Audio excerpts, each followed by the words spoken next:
महाविकास आघाडीचे उमेदवार अमोल कोल्हे, सुप्रिया सुळे आणि रवींद्र धंगेकर यांनी आपला उमेदवारी अर्ज दाखल केला। दरम्यान उमेदवारी अर्ज दाखल केल्यानंतर पुण्यातील महाविकास आघाडीच्या सभेत एक वेगळंच चित्र पाहायला मिळालं।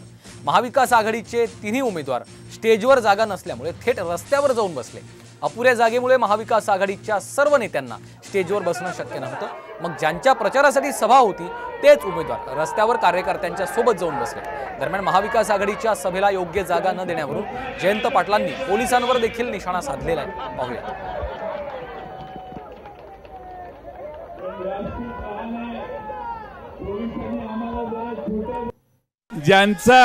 ज्यांचा प्रचार करायचा तेच जर पुढे बसले तर कसा प्रचार करणार?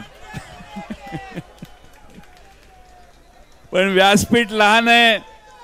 पोलिसांनी आम्हाला जरा छोट्या जागेची व्यवस्था केलेली आहे। पदोपदी अन्याय हा पोलीस अधिकाऱ्यांना सांगणं आवश्यक आहे की जरा मोठ्या रस्त्यावर जागा दिली असती तर बरं झालं असतं। 3 पक्षाचे कार्यकर्ते इथं आलेले आहेत आणि इथं आता बसायला जागा नाही।